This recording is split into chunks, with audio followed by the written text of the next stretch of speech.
In any case, when I was 28, to make a long story short, some friends of mine gave me a copy of the Quran. And one night I was sitting in Diamond Heights, my apartment in Diamond Heights in San Francisco. I was working that time at the University of San Francisco. I was 27, 28 at that time, I can't remember. And I ran out of stuff to read, and I took this gift that my friends gave me and I began to read it. And I came to the first verse. Well, I opened the Quran, read the first page, then the second, and then very quickly, in the second surah, about 37 verses into the Quran, I came upon the story of mankind. And I have to admit, I read through it very quickly. It was about 9, 10 verses long, story of the first man and woman. And I recognized some of the details. It was similar to what I had learned when I was a child, but I noticed that there was something wrong. It was apparent to me that whoever authored this Quran, of course I wasn't a Muslim at the time, so I didn't have any idea who that was, whoever authored this Quran clearly did not understand the real meaning of the story, because they had obviously gotten the details confused. They didn't even understand the whole purpose of the story. And so I just read through it once, and then I read through it again, just to try to see what kind of point the author was making, and then I read through it a third time and a fourth, and then I realized this is something strange going on here. I'm going to read this much more carefully. I'm going to need to go through this story line by line, verse by verse, because it's obvious that the author is trying to bring out another point. And I wasn't quite sure what it was, but definitely he packs a lot of meaning into almost every word. And I thought the writer at least seems to have a great measure of brilliance. And so I'll try to sort of take you through what my experience was as quickly as I can. So I came to the 30th verse of the second surah, Surah Al-Baqarah, and it began like this. It said, "Behold, your Lord said to the angels, I am going to place a vicegerent on earth." The Arabic word is khalifa. It means a representative or an emissary of mine. "I am going to place a vicegerent on earth." And they said, the angels said, "Will you place therein one who will spread corruption and shed blood, while we celebrate your praises and glorify your holiness?" And God said, he said, "Truly I know what you do not know." See, that's the verse that hooked me. That's the verse that caught my attention. That's the one that kept on making me read the story again and again and again. Because listen to the way it begins. "Behold, your Lord said to the angels, I am going to place a representative of mine on earth, a vicegerent of mine, an emissary, one who acts on my behalf." I thought, that's not the way it goes. You're not supposed to be placing man on the earth in some positive role, some elective office. You place man on earth as a punishment for his sin. Clearly, I knew the author didn't quite get the point. But still, it was an amazing line. But then I come to the next line, and it says, "And the angels say, will you place therein one who will spread corruption and shed blood, while we celebrate your praises and glorify you?" I looked at it again. I couldn't believe the question. They said, "Will you place therein one who will spread corruption and shed blood, while we, the angels, celebrate your praises and glorify you?" I looked at that and I said, exactly. That would be my question. Why would you create this being, supposedly for some positive role, when he's capable of doing tremendous wrongdoing? When he could spread corruption and shed much blood? Why would you create this violent and pernicious creature when you could create angels? As the angels clearly say, while we, the angels, celebrate your praises and glorify you. They were asking one of the most fundamental questions in the entire history of religion. Why create you, man, this utterly fallible creature, this creature who could rebel against God's will, who could do such tremendous wrongdoing, who could wreak havoc like no other creature on earth, when you can make them angels? And look where the question is being asked. It's being asked in heaven. It's almost like saying, look, why don't you just make them angels and be up here in heaven with us, you know? Why don't you just make them angels, pop them into heaven, he's fine. Why would you put him on earth where he could feel distant from you, where he could work out his worst criminal tendencies, act them out, feeling somehow independent and apart from you and free to do whatever he wants?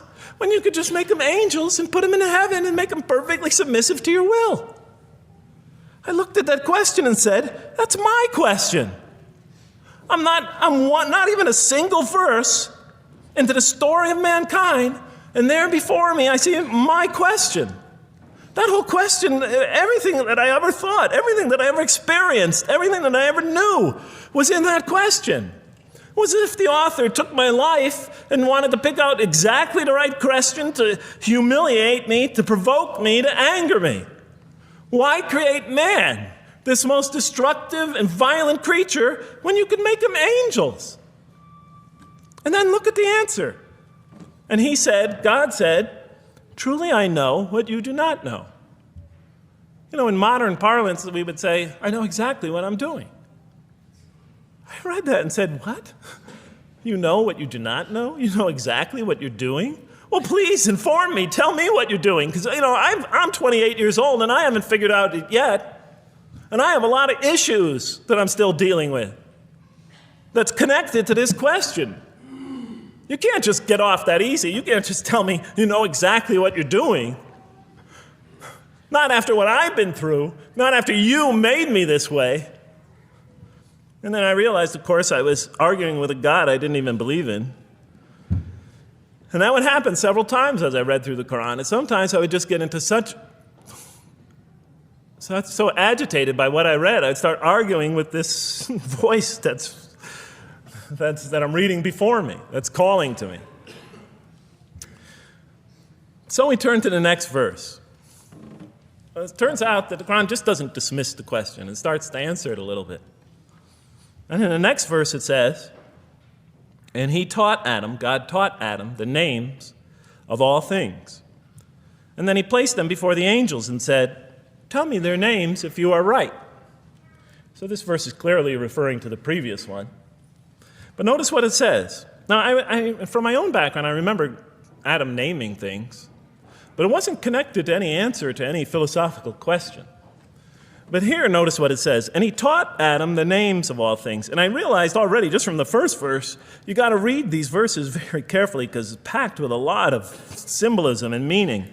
And he taught Adam the names of all things. So here we see Adam is not only just a creature who knows how to name things, who's acquiring the gift of language, but he's also a learning creature. God is teaching him. Now right here, right in this verse, and it'll come even clearer in the subsequent verses, that the very first thing that the Quran is going to emphasize here is man's intellect. He is a learning creature. He is taught. And what is he taught? What is one of the great intellectual gifts he's given in response to the angel's question? The gift of language.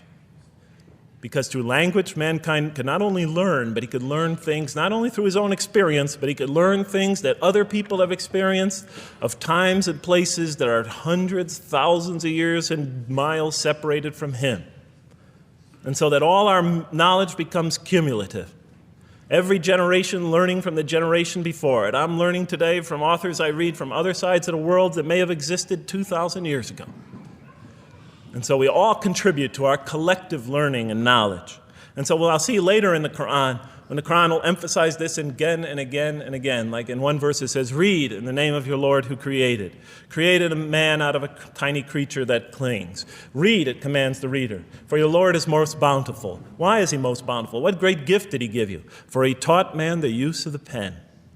And through it taught him what he otherwise could not know. And time again, the Quran will call upon man to use his intellectual faculties and swear by his intellectual faculties and to use them correctly because they play a fundamental role in guiding him to truth.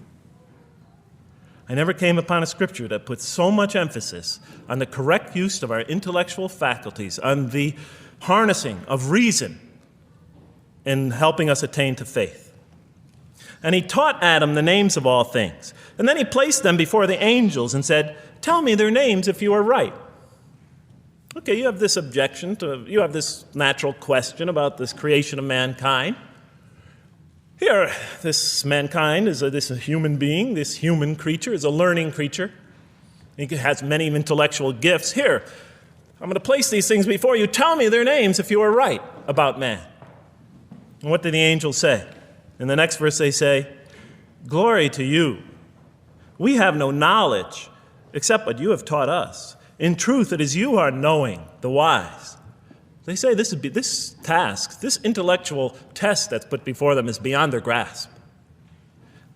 Notice what they emphasize. We have no knowledge. This would take knowledge. This would take an intellect that they don't possess. In truth, it is you who are knowing, the wise. You got it. It's easy for you. You have the knowing, the wise. You have knowledge. You have wisdom. But this would take knowledge and wisdom that is beyond us. And so in the next verse we read, and he said, "O Adam, tell them their names." And when he had told them their names, notice how it's just like it's nothing for him. For mankind, he has this phenomenal ability. And when he had told them their names, as if it's just a triviality for man, he names them. "O Adam, tell them their names." And when he had told them their names, God said, "Did I not tell you that I know what is unseen in the heavens and the earth? And I know what you reveal and conceal?" And he's clearly going back to the angel's question. Yes, you have these natural concerns about the creation of mankind. Yes, he could do these evil things. But look at this tremendous intellect he has. This is something you have overlooked that you haven't considered. And that's clearly the point of these verses. Even though I felt that the author didn't quite, it was as if I realized that he didn't misunderstand the story.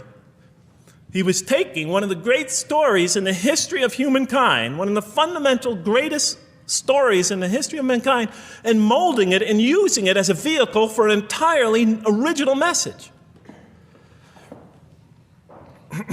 And God said, "Did I not tell you that I know what is unseen in the heavens and the earth?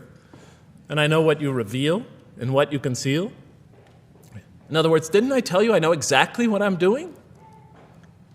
And then in the next, and didn't I not tell you that I know what you reveal and conceal? I looked at that. What did they reveal and what did they conceal? What did their question reveal and conceal? I thought about it for a minute. Oh, it's obvious. What did their question reveal? You just go back and look at the question. It revealed the sinful and sinister propensities of man. I mean, it's obvious, right? Why are you all looking at me like that?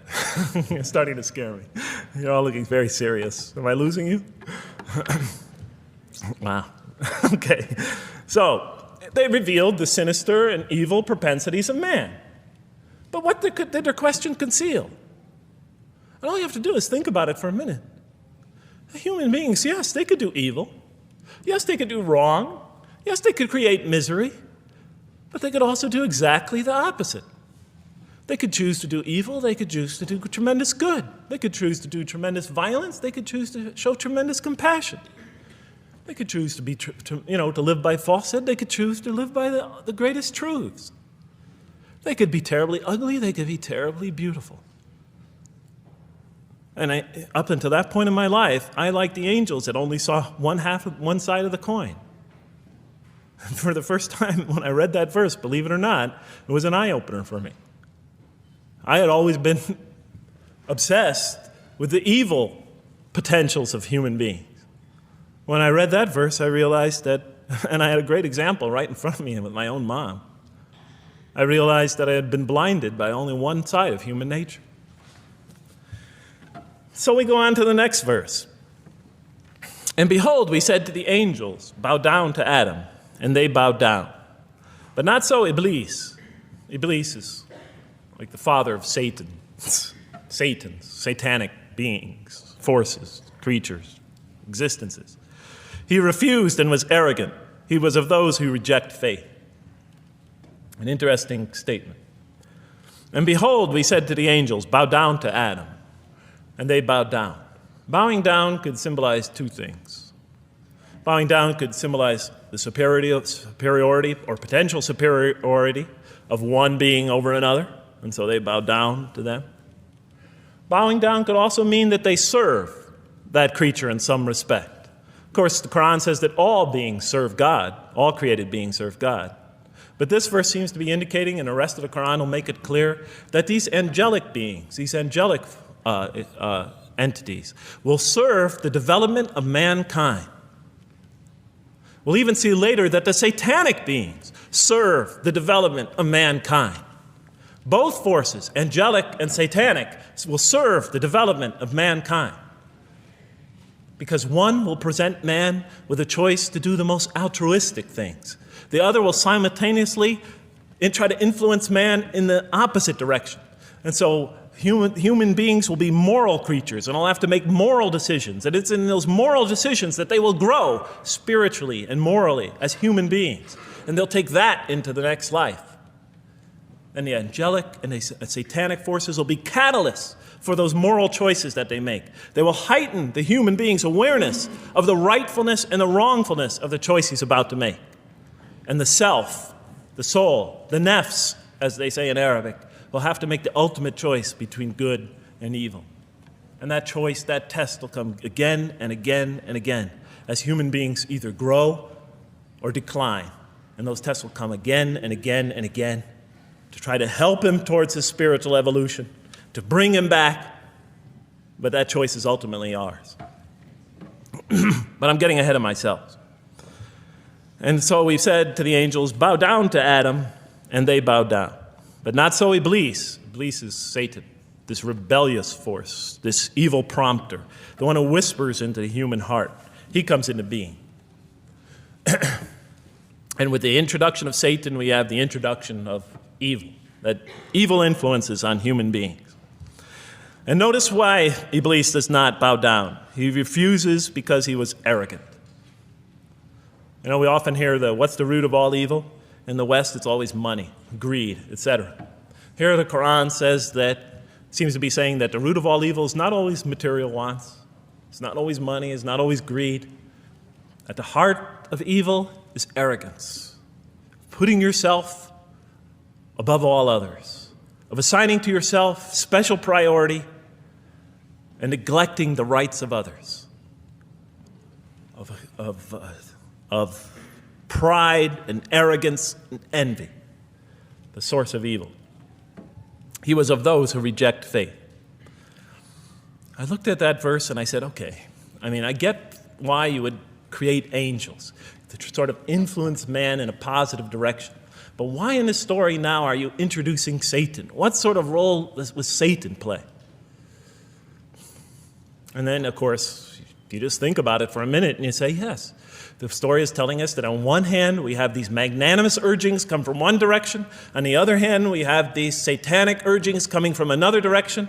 In other words, the Quran is telling us that man is not only a learning creature, but he's a moral creature. He has understanding of right and wrong. And God infuses those, allows those influences to come to him. Man is not only an intelligent being, but a moral being. And we said in the next verse, O Adam, dwell you and your spouse in the garden, and eat freely thereof what you wish, and eat freely thereof what you wish. But come not near this tree, for then you will be among the wrongdoers.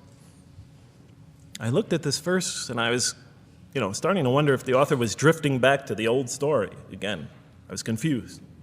And we said, O Adam, dwell you and your spouse in the garden, and eat freely thereof what you wish, but come not near this tree, for you will be among the wrongdoers.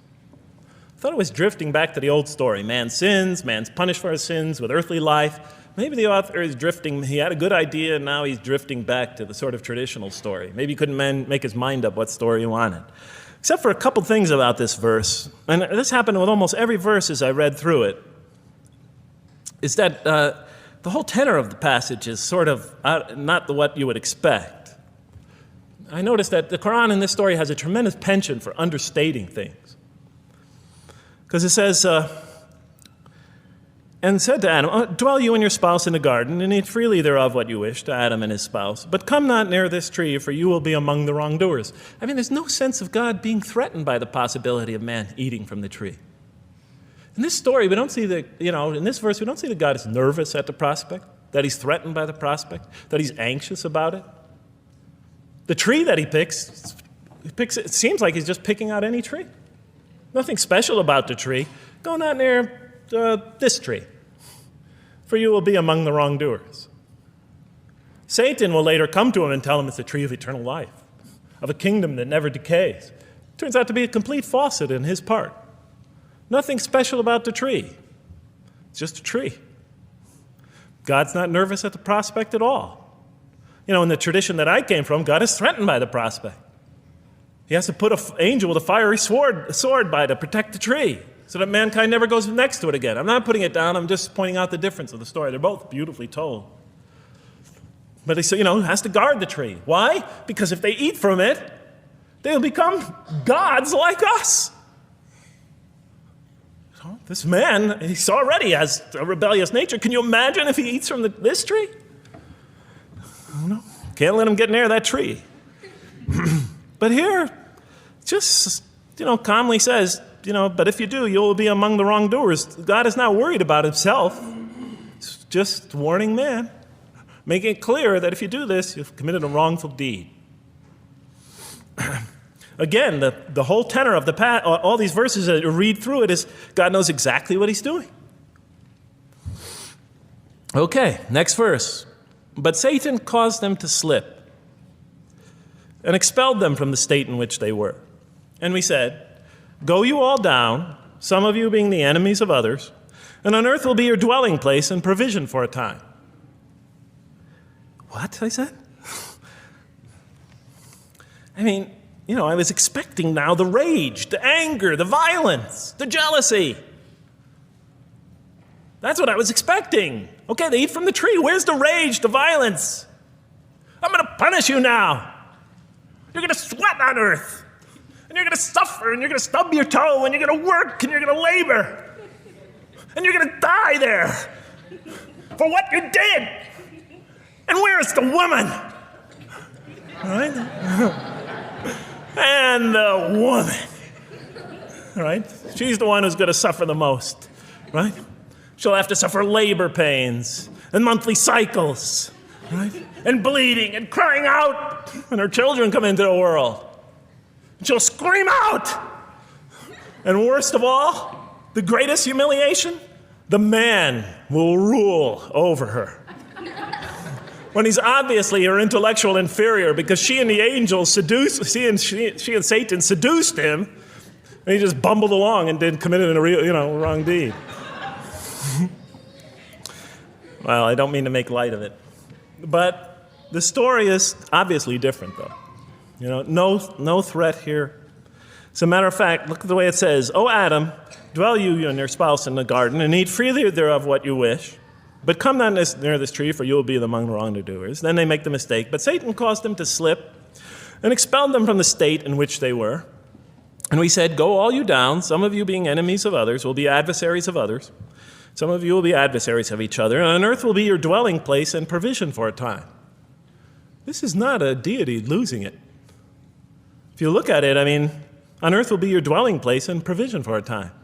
That's not the words of a God that has lost, that is really extremely upset. On earth will be your dwelling place and provision for a time. But notice something else about this verse. When you read these verses for the first time, I don't know, maybe I'm nuts, and many people think I am. But when you read these verses for the first time, this is just so much that catches your attention. But Satan caused them to slip. I remember, I couldn't get that verse those words out of my head. Satan caused them to slip? To slip? The greatest sin in the history of the human race, and it's called a slip? In my culture, slip means, you just momentarily, for a fraction of a second, you lose your focus. It's not a big deal. My Uncle Bob used to always say to me, Jeff, I'm sorry I'm 5 minutes late, I slipped up. The understanding is it's no big deal. It's just a slip. That's what we say when we make a minor mistake. I slipped up. Don't worry about it. Never happen again. A slip, I said? Momentary loss of focus? The greatest sin in the history of humanity? Why we're all here? Why we're all suffering? Why we experience death? A slip? I didn't believe it. I went to my Arabian friends at that time. I didn't know any Arabic. I came to this verse. We went through it line by line. I said, now don't change any words. Just read them one at a time. But Satan made them, and I said, okay, this one right here. What does it mean? Tell me what that means. They looked at it, it says, slip. Slip. And expelled them from the state in which they were. A slip, I thought? But then maybe I was trying to force the traditional understanding, the traditional interpretation. Maybe it was just a slip. I mean, after all, they didn't commit murder. They didn't commit robbery, rape, pillaging, assault. They ate a couple of pieces of fruit. It's not the greatest sin in the history of humanity by any means. And then the next verse says, and then they were expelled from the state in which they were. Well, what state were they? Let's see now. Let's go back from where we started. First, mankind is being taught. We see he's an intellectual being. Then we show he's a moral being. Moral being means he's a being that's going to have to make choices. And then God gives him this choice. It's not a huge deal. It's not the gravest sin in the history of humanity by any means. It's minor by any standards. They make it, though. We see that God originally intended to put man on earth as his vicegerent. We see a period of preparation where he's being prepared intellectually, where he's growing as a moral creature. When does God finally put him on earth? What signals that he's ready to begin? He makes his first independent choice. It's not the worst deed in the history of humanity. It's minor on anybody's scale, but it shows that mankind is ready to act on his own, to be his own, to make his own choices, that God has empowered him to make choices, and he's ready to make them and carry them out and see them most often to their expected ends, if God wills. And that seems to be the only real significance of it. But I thought, maybe I'm getting this wrong. Maybe God just blows off into an angry rampage the next verse. So I look at the next one and it says, and then Adam received words from his Lord. And God turned to him mercifully, for he's oft returning, ever merciful. Well, if I had any doubts up till now that God is not enraged by what this has happened, that God hasn't prepared mankind for this choice, for what was eventually going to happen, that all this was preparation for mankind to begin his earthly sojourn in this famous allegory. If I had any doubts before now, I had them, certainly didn't have them after reading this verse.